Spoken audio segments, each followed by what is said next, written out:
अस्सलाम वालेकुम नाज़रीन, आप देख रहे हैं प्रोग्राम दो टोक। मैं हूं किरण नाज। पाकिस्तान ने T20 वर्ल्ड कप में शिरकत का फैसला करते हुए 15 फरवरी को कोलंबो में शेड्यूल भारतीय टीम के खिलाफ मैदान में ना उतरने का ऐलान कर दिया है। चेयरमैन PCB मोहसिन नकवी की वज़ीर आज़म शहबाज शरीफ से मुलाकात के बाद ये फैसला सामने आया है। बांग्लादेश के साथ ICC जो अब इंडियन क्रिकेट बोर्ड बन चुका है, उसके मुतासिबाना रवैये ने पाकिस्तान को बिरादर मुल्क के साथ खड़ा होने पर मजबूर किया है। इसके अलावा बलूचिस्तान में हालिया दहशतगर्दी के पीछे भी भारत है। यकीनन बॉयकॉट के पीछे एक रीज़न ये भी रहा होगा। अब देखते हैं कि ICC क्या करता है। पाकिस्तान के दिलेराना फैसले से ICC और ख़ास तौर पर भारत को बड़ा नुकसान उठाना पड़ेगा। माहिरीन ऐसा बता रहे हैं कि ICC टूर्नामेंट के 63% मैचेस में जो कमाई हो रही होती है वो भारत और पाकिस्तान के मैचेस के दरमियान होती है। अंदाज़ों के मुताबिक पाकिस्तान और भारत के मैच के 10 सेकंड इश्तिहार का मुआवजा तकरीबन $19,000 होता है। पाक भारत मैच आलमी तौर पर $1.3 अरब और भारत में ये मैच $5.2 मिलियन का पड़ता है। सिर्फ यही नहीं है, पाक भारत मैच की $40 मिलियन की स्पॉन्सरशिप सिर्फ ग्राउंड में होती है, जबकि $6 मिलियन की डिजिटल स्पॉन्सरशिप अलग से होती है। इस फैसले से कुछ देर पहले ही पाकिस्तान टीम ने ऑस्ट्रेलिया को 3-0 से T20 सीरीज हराकर 7 साल बाद कैंगरूज को क्लीन स्वीप किया है। कल पाकिस्तान के हाथों T20 सीरीज में तारीखी हार सामने देखकर ऑस्ट्रेलियाई टीम के खिलाड़ियों ने, बल्कि एक खिलाड़ी ने रोना धोना शुरू कर दिया था। कैमरॉन ग्रीन दूसरे T20 में उस्मान तारिक की बॉल पर आउट हुए तो पाकिस्तानी स्पिनर के एक्शन पर एतराज़ उठाने लगे। पवेलियन लौटते हुए कैमरून बारहा उस्मान तारिक के बॉलिंग एक्शन पर तंज करते हुए चेकिंग का इशारा करते रहे, जिसके जवाब में पाकिस्तानी स्पिनर उस्मान तारिक ने इंस्टाग्राम पर क्राइंग बेबी की तस्वीर अपलोड कर दी, जिस पर लिखा था आफ्टर गेटिंग आउट। ऑस्ट्रेलियन खिलाड़ियों को शिकस्त यकीनन हजम नहीं हो रही होगी, लेकिन खेल को खेल ही समझना चाहिए। बात करने के लिए प्रोग्राम में मेरे मौजूद मेहमानों में मुझे नियाज क्रिकेट एक्सपर्ट हैं ज्वाइन कर रहे हैं। सबसे पहले तो किस तरह देख रहे हैं आप पाकिस्तान के इस फैसले को? एक तरफ हम T20 वर्ल्ड कप में शिरकत के लिए भी जा रहे हैं, लेकिन दूसरी तरफ हम भारत के साथ नहीं खेलेंगे, ये भी हमने फैसला कर लिया है। कैसा देख रहे हैं आप डॉक्टर साहब इस फैसले को पाकिस्तान के? मैं जी समझता हूँ किरण के it is an outstanding decision और किसी को कहीं खड़ा होना था इंडिया के अगेंस्ट। और अगर आप एक चीज जल्दी से समझने की कोशिश करें कि ICC लेजिस्लेटिव बॉडी है और इसके जो 12 फुल मेंबर्स हैं उनके एक वोट पे चलती है। सो बांग्लादेश पाकिस्तान उतना ही अहम है जितना इंग्लैंड, ऑस्ट्रेलिया या इंडिया है।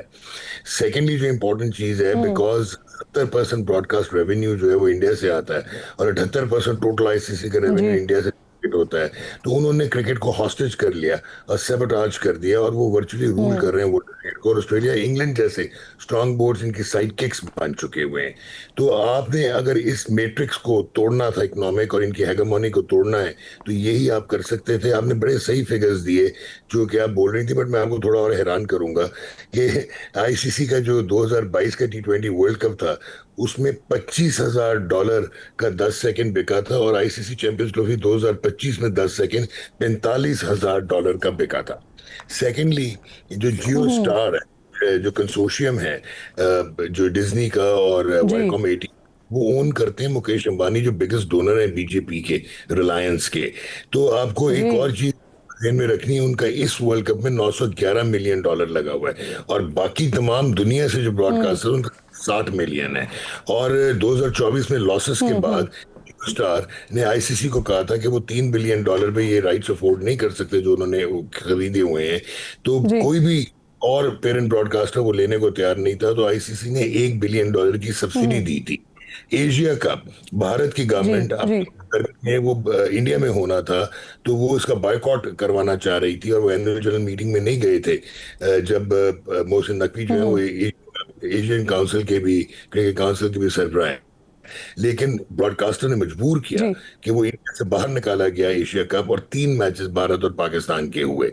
और एक और चीज आपको मैं जल्दी से सब्सटेंशिएट करूं कि 2017 में पाकिस्तान नंबर 8 की टीम थी, नंबर 1 की टीम थी, दोनों मुख्तलिफ ग्रुप्स में। ब्रॉडकास्टर्स के प्रतिनिधि छोड़ के उन्होंने एक ग्रुप में करवाया और आज तक दोनों टीमें एक ग्रुप में होती हैं।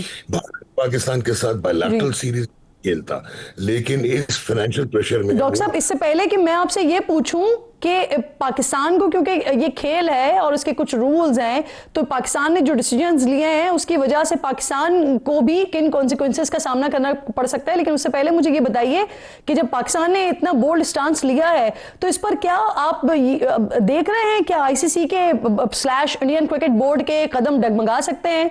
क्या एक पाकिस्तान का स्टांस बांग्लादेश के हवाले से, क्या ऐसा हो सकता है कि बांग्लादेश को वापस लिया जाए या पाकिस्तान को इस बात पर फिर कन्विंस किया जाए कि इंडिया और पाकिस्तान का मैच हो?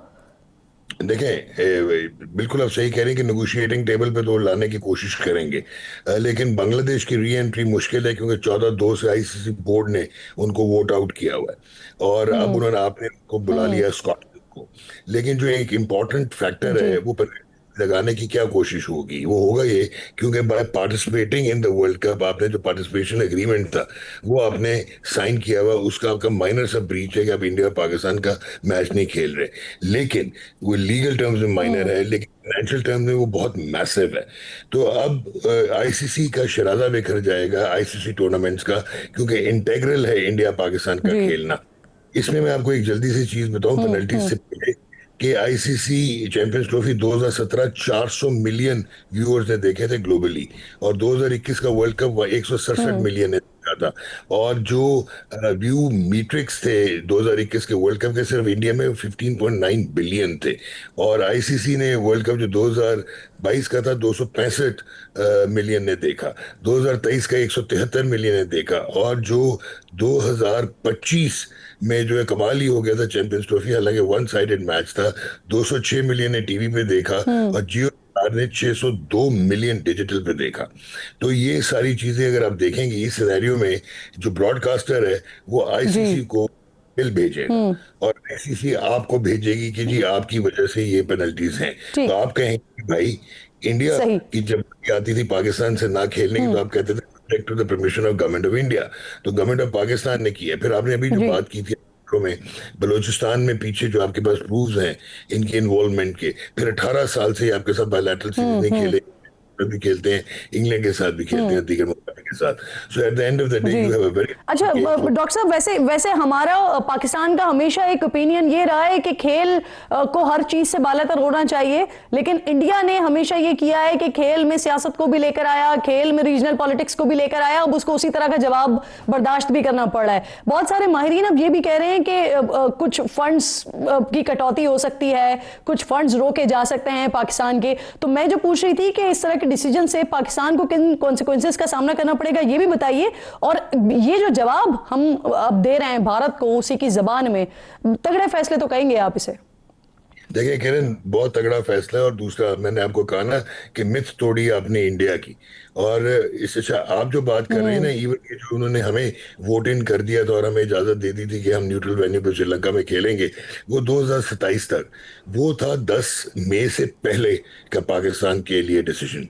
10 मई के बाद पाकिस्तान की इंटरनेशनल रिलेशन में, जियोपॉलिटिक्स में सिचुएशन बिल्कुल बदल चुकी है। पॉलिटिकली इंडिया कॉर्नर हुआ है और एम्बेरस हुए वो, मिलिटरली जो ह्यूमिलिएट हुए वो, नंबर 1। नंबर 2, जो इसमें आप पूछ रही हैं वो पेनल्टीज और पेनलाइज करने की कोशिश करें, अगर आप ये ना डिसीजन लेते, क्या गारंटी थी आपको कि 2027 के बाद वो आपको कहते, क्योंकि जेशा 3 साल के लिए नहीं है, 6 साल के लिए, वो आपको कहते अगले साल भाई इंडिया आके खेलो, आपका क्या फेस होता। आप कटौती की बात कर रही है, अगर वो रेटिंग, वो रैंकिंग बेस जाना चाह रहे हैं 2027 में, तो आपकी वैसे 38 मिलियन डॉलर की वो इतनी कटौती होगी कि वो ऑलमोस्ट हाफ हो जाएगा बिकॉज ऑफ योर रेटिंग्स।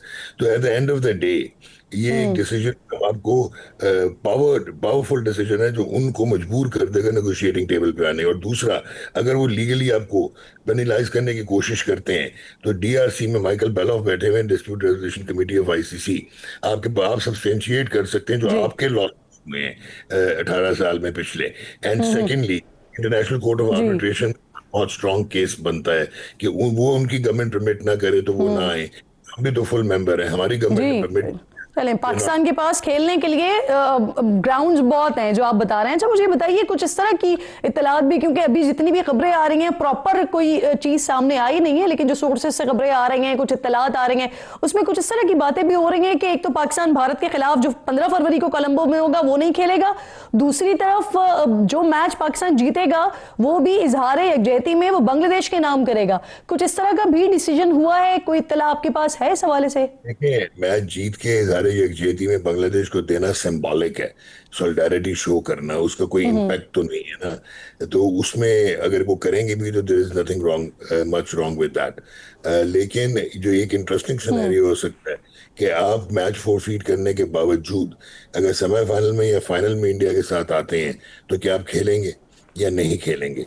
तो अगर इंडिया आपका बॉयकॉट करता है बायलैटरल सीरीज का, लेकिन क्योंकि ठीक। फाइनेंशियल प्रेशर होता है ब्रॉडकास्टर का, वो आईसीसी में आपके साथ खेलता है, तो अब आपको आईसीसी जी टूर्नामेंट के जी। साथ तब तक खेलना चाहिए जब तक वो बायलैटरल सीरीज खेलें आपके साथ, ठीक। तैयार ना। चले बिल्कुल ठीक। अब मुझे मैं जरा जो पाकिस्तान ने क्लीन स्वीप किया है ऑस्ट्रेलिया को 7 साल बाद किया है, जरा इस पर भी बात कर लेते हैं। अब डेफिनेटली जो पाकिस्तान ने किया है वो उनके प्लेयर्स से बर्दाश्त नहीं हो रहा है। कैमरॉन ग्रीन इनको उस्मान तारिक आउट करते हैं, फिर उसके बाद जो रद्द अमल वो देते हैं, फिर जो सोशल मीडिया पर वो उस पर रद्द अमल देते हैं। आप किस तरह से देख रहे हैं क्राई बेबी, इसका जवाब ये जो कुछ सोशल मीडिया पर हुआ?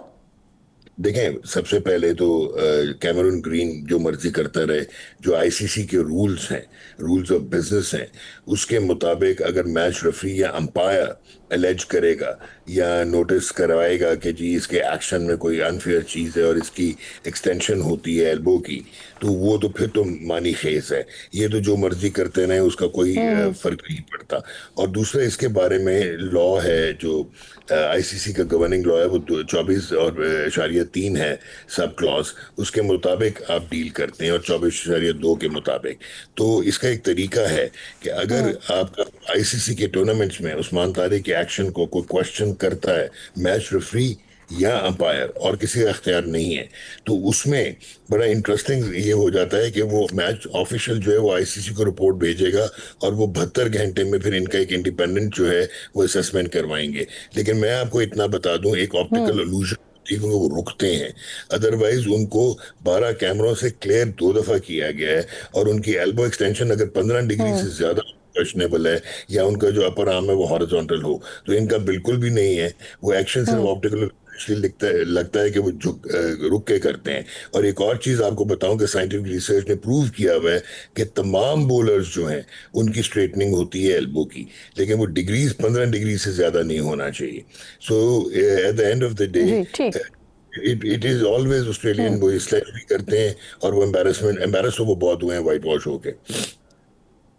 बिल्कुल ठीक, बिल्कुल ठीक। बहुत बड़ा डॉक्टर नौमान, प्रोग्राम में आप साथ मौजूद थे। पाकिस्तान ने जो बड़ा बोल्ड स्टैंड, बड़ा bold decision T20 world cup के हवाले से लिया, उस पर बात हो रही थी। ऑस्ट्रेलिया को क्लीन स्वीप किया पाकिस्तान ने, उस पर बात हो रही थी। अब जरा पॉलिटिकल मामलात की तरफ बढ़ते हैं आगे। तीरा से शहरियों के इनखला का मलबा वफाक और खैबर पख्तूनख्वा हुकूमत ये एक दूसरे पर डाल रहे हैं, जिम्मेदारियों से दामन छुड़ा रहे हैं। पिछले हफ्ते वफाकी हुकूमत ने ऐलान किया कि तीरा से लोगों के इनखला पर उनकी पाक फौज की जानिब से कोई अहकामात उन्हें नहीं दिए गए।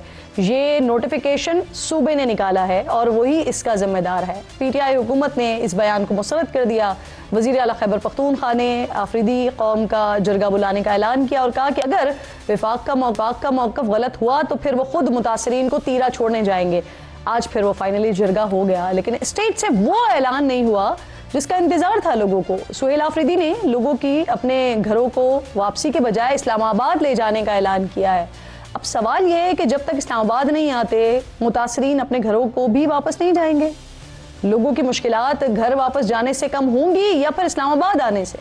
और मुतासरीन को भी फिर सियासी मकासद के लिए इस्तेमाल किया जा रहा है क्या? इस पर बात करने के लिए प्रोग्राम में मौजूद मेहमानों में इख्तियार वली खान साहब, जो कि कोऑर्डिनेटर के साथ मौजूद हैं, शफी जान साहब मुआविन खुसूसी बराए इत्तलात खैबर पख्तूनख्वा प्रोग्राम में ज्वाइन करेंगे। आप दोनों मेहमानों की शुक्रगुजार हूँ। और साथ साथ हाजी शीरी आफरीदी साहब, जो कि रहनुमा हैं बाड़ा सियासी इत्तेहाद के, वो भी मुझे प्रोग्राम में ज्वाइन करें। आप तीनों की शुक्रगुजार हूँ। शफी जान साहब, ज़रा आपसे बात का आगाज़ करेंगे। इससे पहले कि मैं शफी जान साहब से बात करूं, इख्तियार साहब, आप इस सारी सिचुएशन को सर किस तरह से देख रहे हैं? सूबाई हुकूमत का दावा है कि जरगे में मौजूद अफराद ने अपनी मर्जी से नकल मकानी नहीं की है, उन्होंने नफी की है वहां पर जो मौजूद थे। जब सुहेल आफरीदी साहब ने उनसे पूछा क्या जरगे में जो मौजूद अफराद हैं वो मुतासिरीन तीरा ही हैं और आप इस जरगे के फैसले को दुरुस्त समझते हैं? इख्तियार साहब। जी अस्सलाम वालेकुम। मैं किरण रिक्वेस्ट करूंगा if you could repeat your question please.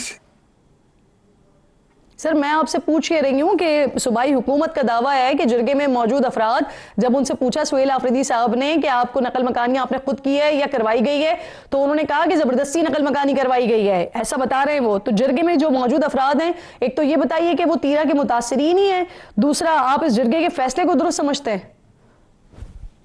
बिस्मिल्लाहिर्रहमानिर्रहीम। बहुत शुक्रिया किरण, आपने अपने प्रोग्राम में बुलाया कि मैं अपना मौक़िफ़ पेश कर सकूं। इनफैक्ट बात ऐसी है कि जरगा मुतासिरीन का जो ये आज का जलसा था, जलसा जलसा होता है और जिरगा जिरगा होता है। जिरगा वो था जो कल हुआ था, उसमें लोगों ने अपना मौक़िफ़ दे दिया। आज तो पाकिस्तान तहरीक इंसाफ का जलसा था और जलसे में तो वही लोग लाए गए जो इनकी जमात के लोग थे, जो इनके अपने हम ख्याल लोग थे या इनके नजरिए के लोग थे। उनके साथ इन्होंने बातचीत, तो उन्होंने तो यही कहना था जो इनको सूट करता है। अगर कोई ये कहता है कि फर्ज करें कि लोगों को जबरी नकल मकानी कराई गई है, तो मेरे भाई मेरे दोस्त जो बैठे हैं अपने शफी जान साहब, तो मैं इनका एक छोटा सा क्लिप सर कुछ देर में साथ मौजूद होंगे। मैंने उनका एक क्लिप आपके टीम को भेज दिया है। उनको कहिए कि वो प्ले करे, वो पश्तो में है, जिसमें वो खुद कह रहे हैं कि ये जो नकल मकानी हो रही है ये रजाकाराना तौर पर हो रही है और जबरी तौर पर नहीं हो रही है। तो अगर शफी जान साहब जो आप बात कर रहे हैं सर, आप बहैसियत वजीर आजम के कोऑर्डिनेटर ये बात कर रहे हैं, यकीनन आप इत्तलात की बुनियाद पर कर रहे होंगे या आप तज्जिया तो नहीं दे रहे होंगे ना अपना? जो आपने कहा कि वहां पर जो मौजूद लोग थे वो जलसे में आए हुए लोग थे, वो मुतासिरीन नहीं थे। देखिए किरण, जो जिरगा होता है, जिरगे के कुछ उसूल होते हैं। जिरगे का तरीका यह होता है कि अगर हम जिरगे में बैठे हैं तो वहां पर आपको भी बात करने की इजाजत होती है, मुझे भी बात करने की इजाजत होती है। मैं भी बात करूंगा, आप भी करेंगी, आप भी सवाल कर सकते हैं, मैं भी सवाल करूंगा, मुझे भी जवाब मिलेगा, आपको भी जवाब मिलेगा। लेकिन जिस तरह आज इनकी मजलिस थी, ये तो ऐसा ही था जैसे कोई जुम्मे का खुतबा दे रहा हो, एक बंदा कह रहा हो, पढ़ रहा और बाकी लोग जो है उसको सुन रहे हैं। तो ये जिरगा नहीं है। पश्तून रिवायात का जो जिरगा होता है उसमें दो तरफा तबादला ख्याल होता है, सवाल उठते हैं, सवाल का जवाब होता है। जिरगा वो था जो कल हुआ था, उन्होंने कह दिया था। आप इंपॉर्टेंट बात कर रहे हैं, लेकिन आप मुझे बताइए कि जिरगे का जो तरीकेकार होता है या जो फॉर्मेट होता है, मैंने भी जाके कवर किया है, देखा भी है, वो मुख्तलिफ होता है।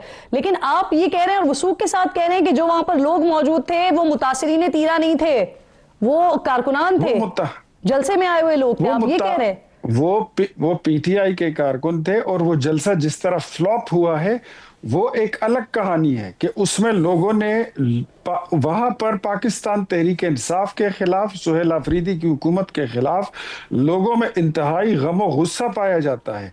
ये आपको मैंने एक क्लिप भेज दिया है, आप अपने प्रोड्यूसर से वो ले लें, वो अपने प्रोग्राम में चलाएं, जिसमें खैबर पख्तूनख्वा हुकूमत के तर्जुमान 17 तारीख को ये स्टेटमेंट दे रहे हैं कि जो लोग नकल मकानी कर रहे हैं ये वॉलंटरली जा रहे हैं। सर वो मैं पहले वैसे वो मैं पहले चला चुकी हूँ, वो मैं पहले चला भी चुकी हूँ, सुनवा भी चुकी हूँ और मैं सवाल भी उठा चुकी हूँ इस पर के अलग अलग मौक़िफ़ क्यों है इस पर। बिल्कुल ठीक, बिल्कुल ठीक। सर इजाजत दीजिए, आती हूँ दोबारा आपकी तरफ। जी जी ठीक। सर आफरीदी साहब मुझे ये फरमाइए, कल आप लोगों ने भी एक जरगा किया जिसका तस्करा खुद इख्तियार साहब भी अभी कर रहे हैं, मुतासरीन तीरा की रजिस्ट्रेशन के अमल में सियासी मुदाखलत, अक़रबा परवरी और करप्शन के इल्ज़ामात आयद किए गए। तो सर क्या करप्शन और क्या मुदाखलत हो रही है और ये जो बात से की गई है क्या इसके सबूत भी मौजूद हैं?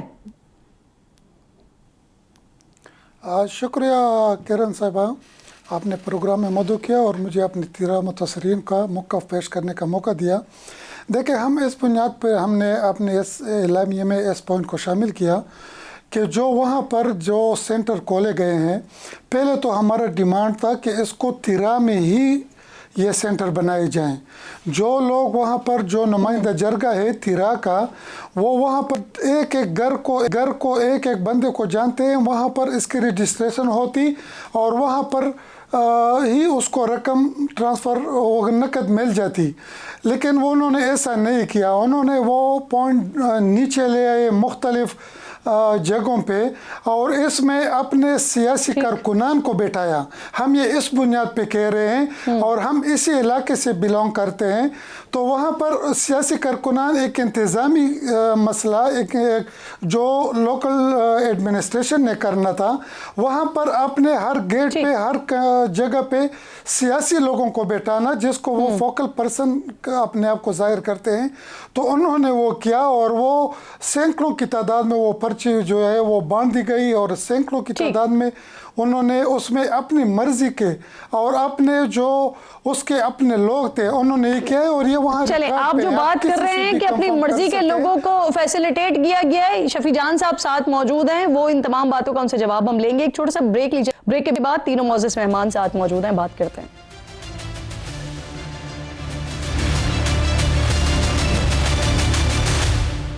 प्रोग्राम में एक बार फिर आपको खुशामदीद कहती हूँ। मेरे तीनों मोअज़्ज़िज़ मेहमान मेरे साथ ही मौजूद हैं। शफी जान साहब, आपके ज्वाइन करने से पहले बात हो रही थी, इख्तियार वली खान साहब भी आपके क्लिप की ही बात कर रहे थे, वो मैंने पहले भी अपने प्रोग्राम में चलाया था, जिसमें आप मुतासिरीन की नकल मकानी को और वो जो जा रहे थे रजाकाराना कह रहे थे, लेकिन अब आपका मौक़िफ़ कुछ और है। तो आप उस वक्त सही कह रहे थे या आप अभी सही बात कर रहे हैं शफी साहब? सबसे पहले आपका शुक्रिया। जिस क्लिप की बात आप कर रही हैं, और मैंने तो इख्तियार साहब की बात नहीं सुनी, अगर उन्होंने भी उस क्लिप का जिक्र किया है तो मैंने ट्वीट किया है तकरीबन आज से कोई 10-15 दिन पहले। वो 2 महीने से पुराना क्लिप है, 2 महीने तकरीबन उसको हो गए हैं। उस टाइम कोई ऑपरेशन नहीं स्टार्ट हुआ था और वो 2 महीने पुराना क्लिप है, वो आप चेक भी कर सकते हैं उसके डेट्स, वो मैंने ट्वीट भी किया हुआ है। उस वक्त नकल मकानी हो रही थी? उस टाइम जो नकल मकानी हो रही थी, उस टाइम ऑपरेशन की बाज़गश जरूर थी, लेकिन उस टाइम जो नकल मकानी हो रही थी वो लोग वॉलंटियरली कर रहे थे। ठीक, उस वक्त वाली नकल मकानी जो हो रही थी वो रजाकाराना हो रही थी, लेकिन आप लोग यानी इस बात से ये साबित हुआ ना कि नकल मकानी होती है आमतौर पर, तो आप लोग तो लेकिन अब इस बात से भी इनकार किया ना कि लोग घरों से नीचे उतर रहे हैं। पहली बात किरण साहिबा, आपने शायद फॉलो नहीं किया होगा इस पूरे ऑपरेशन को। हमने कब इनकार किया कि नकल मकानी वॉलंटियरली नहीं होती? जो लोग नकल मकानी वॉलंटियरली करते हैं उनके 2 घर होते हैं। एक ऊपर घर होता है, जब मौसम सख्त होता है तो वो नीचे आ जाते हैं, और जो जिन लोगों के 2 घर हैं वो अपने घर का साजो सामान के साथ नकल मकानी नहीं करते। ये जो अब नकल मकानी हो रही है साजो सामान के साथ हो रही है, चारपाइयों के साथ हो रही है, जानवरों के साथ हो रही है। जिनका घर नीचे होता है वो घर को ताला लगाते हैं। लेकिन शफी साहब, अब तो क्योंकि आप लोग रजिस्ट्रेशन कर रहे हैं ना सर, अब तो आप लोग रजिस्टर कर रहे हैं लोगों को, तो अब आपको तो इल्म में होगा कि कितने लोग हैं जो वॉलंटरली उतर रहे हैं और कितने लोग हैं जिनको जबरदस्ती निकाला जा रहा है। जबरदस्ती जिनको निकाला गया है वो 17,000 फैमिलीज हैं, 1 लाख से ज्यादा लोग हैं, 5 फैसिलिटेशन सेंटर्स उनके लिए बनाए गए हैं।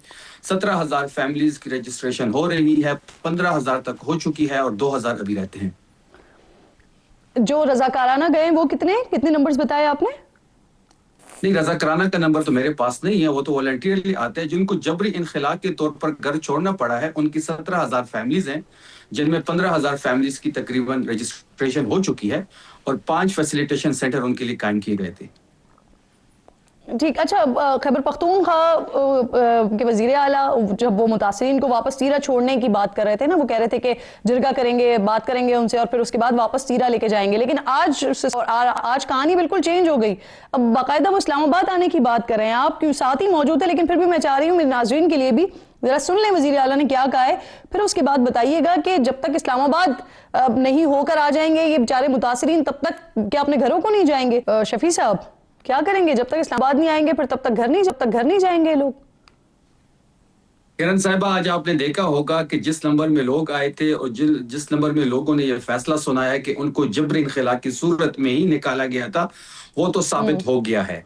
और इसके साथ साथ जिस इस्लामाबाद की बात आप कर रहे हैं, तो आज आपने ये भी देखा होगा कि लोग डी चौक के नारे लगा रहे थे कि हमने डी चौक जाना है, लेकिन वज़ीर आला साहब ने कहा कि हम पुरअमन तरीके से इस्लामाबाद जाएंगे। अब वज़ीर आला साहब कुरम जा रहे हैं, औरकज़ई जा रहे हैं, शुमाली वज़ीरिस्तान जा रहे हैं, जहाँ पे ऑपरेशन हुए और वहाँ पे मुतासिरीन वहाँ पे बैठे हुए हैं, उनसे मुलाकातें बातें करेंगे, शफी उनसे जान साहब, आप कह रहे हैं मुलाकातें साबित करेंगे, हो गया, तो सर साबित तो ये जब होता है ना, जो एक जरगे का फॉर्मेट होता है, जिस तरह से लोग बैठते हैं, उनको बात करने का मौका मिलता है, वो कम्युनिकेशन करते हैं, ऐसा तो कुछ भी नहीं हुआ। जलसे की तरह का ये मंजर था, उस पर इख्तियार वली खान साहब को ये सवाल उठाने तक का मौका मिल गया कि जो लोग वहां पर मौजूद थे वो मुतासरीन नहीं थे, वो तो आपके कारकुन थे सर।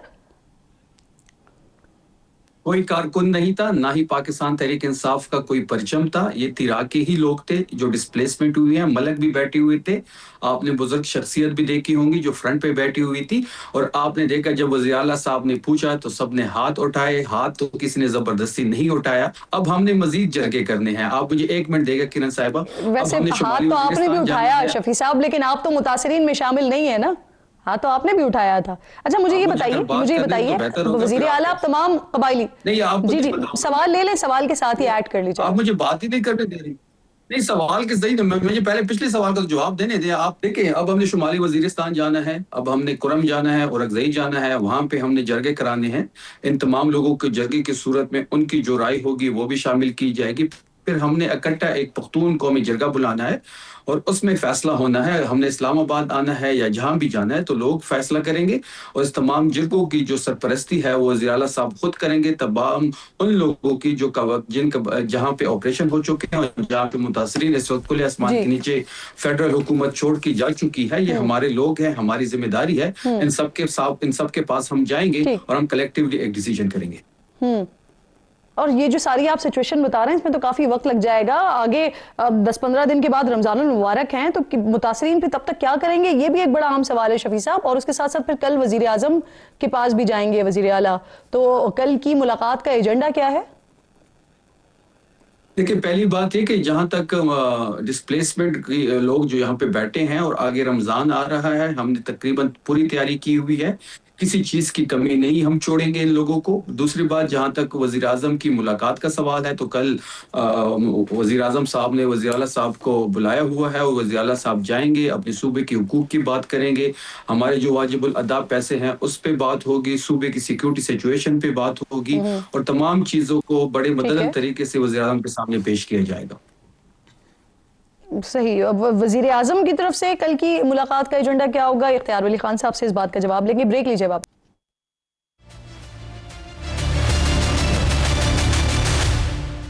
प्रोग्राम में एक बार फिर आपको खुशामदीद कहती हूँ। इख्तियार वली खान साहब, कल सुहेल आफरीदी साहब की और वजीर आजम की, वजीर आला और वजीर आजम की मुलाकात होनी है, तो क्या एजेंडा होगा, किन उमूर पर गुफ्तगू होगी कल की मुलाकात में? थोड़ा सा वक्त दीजिए, मैं अपना मौकफ पूरा रखना चाहता हूँ। सबसे पहले आपको बताऊं कि जो कल बाड़ा खैबर इत्तेहाद का, सियासी इत्तेहाद का जिरगा हुआ था, जिरगा वो था जो उन्होंने मुश्तरका एलामिया जारी किया था, वही जो है मीनिंगफुल है। नंबर 2, आज जो जलसा था इसमें डी चौक के नारे जो लग रहे थे, ये डी चौक के नारे कौन लगाते? ये तो पीटीआई के कारकुन लगाते हैं। तिरा के लोगों का ऐसे सियासी नारों के साथ कोई वास्ता नहीं होता। सो दैट प्रूव्स कि ये जलसा पाकिस्तान तहरीक इंसाफ का था, ये मुतासिरीन का नहीं था। एक, मेरी 2 बातें दुरुस्त साबित हुई कि ये जो नकल मकानी थी ये क्रिएट की गई थी, इसके लिए जो 4 अरब रुपए रखे गए थे। आज सुहेल अफरीदी ने साबित कर दिया, लोगों को कहते हैं कि हम तिरा आपको वापस तब छोड़ के जाएंगे जब पहले आप हमारे साथ इस्लामाबाद चलेंगे और वहां पर हम तहरीक चलाएंगे, और 8 फरवरी के एहतजाज के लिए उनको तैयार कर रहे थे। सो हमारी दोनों बातें दुरुस्त साबित हुई कि ये 4 अरब रुपए अब कल की मुलाकात का भी बनाया गया था। और दूसरा, ये जो जलसा था ये जलसा ही था, ये जिरगा नहीं था। कल की मुलाकात यही है कि मैंने कल की मुलाकात वजीर आजम साहब से हमने दरख्वास्त की थी कि इनसे काम खराब हो गया है, मामलात इनके हाथ से निकल चुके हैं, लेकिन जो लोग हैं वो हमारे लोग हैं, वो हमारी कौम के लोग हैं, हमारे पाकिस्तान के लोग हैं, उनको सीने से लगाने की ज़रूरत है और इनकी सियासत की भींट उनको चढ़ने नहीं देना चाहिए। लिहाजा आप वजीर आला को बुला के उनसे पूछें, उनके साथ बातचीत करें। वफाकी हुकूमत जहाँ पर असिस्ट कर सकती है, हेल्प आउट कर सकती है, तिरा मुतासिरीन को हम असिस्ट करेंगे। नंबर 2, जो अहम बात है कि 117 अरब रुपए अभी तक हम इनको आईडीपीस के लिए दे चुके हैं, इस तरह के ऑपरेशंस और उनकी सेटलमेंट के लिए उसका हिसाब सही। ये देंगे कि आपने बाजवड़ में लोगों को ठीक। कितने पैसे दिए, आपने मोहम्मद में कितने दिए, वजीरिस्तान में कितने दिए, कुर्ब में साहब, कितने दिए। लोग कहते ये हैं हिसाब कि लेंगे कल हमारे सर। को चलें चलें, ठीक ठीक इख्तियार साहब, बिल्कुल ठीक। मैंने आपको अच्छा खासा टाइम, आपकी बात बड़ी गौर से सुनी है सर। मुझे सिर्फ, मेरे पास वक्त कम है, मुझे सिर्फ एक सवाल आफरीदी साहब से लेने दीजिए। किरण साहब मुझे तो मौका दिया, आपको आपने मौका मुझे पूरा क्यों आ गया है बताया? वैसे जी।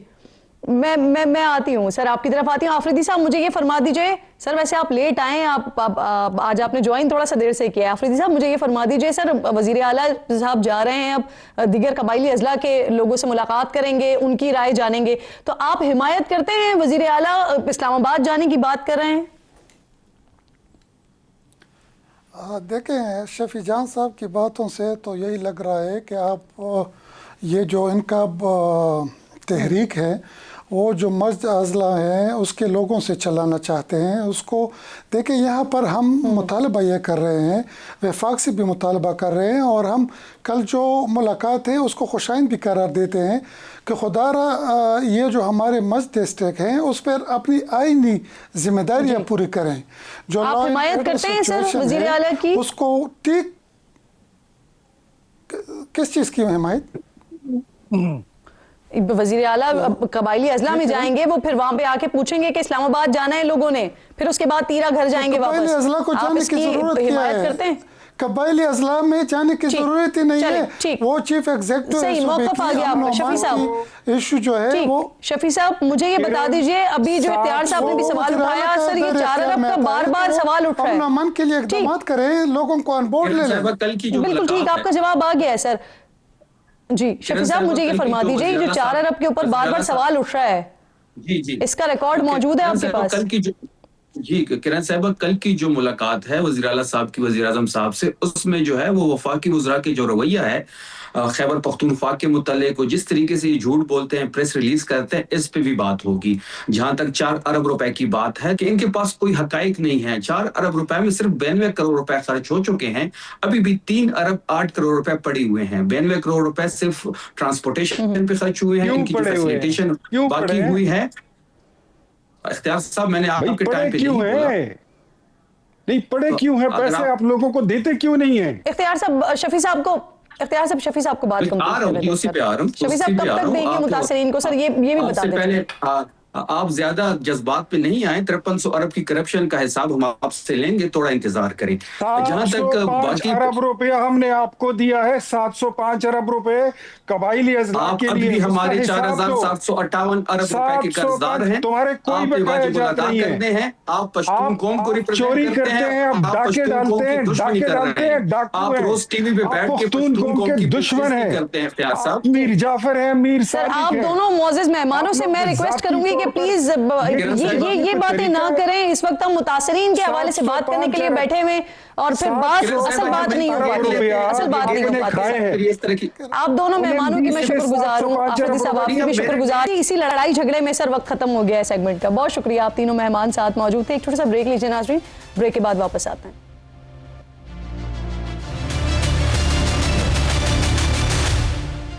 प्रोग्राम में एक बार फिर आपको खुशामदीद कहती हूँ। ईरान और अमेरिका के दरमियान खतरनाक हथियारों के साथ जंग के साए में मुज़ाकरात जारी हैं।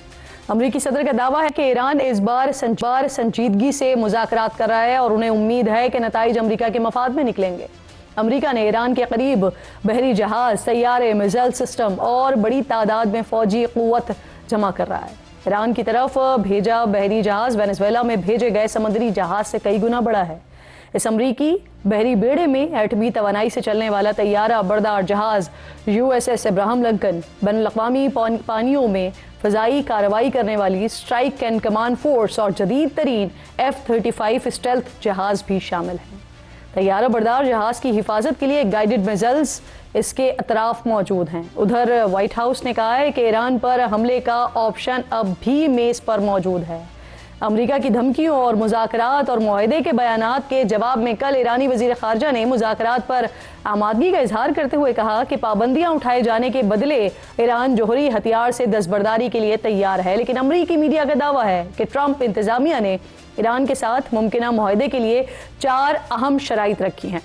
अफजूदा यूरेनियम का मुकम्मल खात्मा, ईरान में यूरेनियम अफजोदगी की इजाज़त न होना, लॉन्ग रेंज बैलिस्टिक मिसाइल्स पर पाबंदी, ईरान को खित्ते में मौजूद प्रॉक्सीज की हिमायत ख़त्म करना होगी। अब तक ईरान इन मुतालबात को तस्लीम करने से इनकार करता रहा है। अगर इस बार भी ऐसा हुआ तो अमरीकी हमले का खतरा मौजूद है, जिसे देखते हुए ईरान के रहबर आला ने धमकी दी है कि अगर ईरान पर हमला हुआ तो जंग पूरे खित्ते में फैल जाएगी। इससे पहले भी ईरान वाज़ेह कर चुका है कि जंग की सूरत में ईरान अमरीकी अड्डों को निशाना बना सकता है जो खित्ते में मौजूद दीगर ममालिक में कायम है।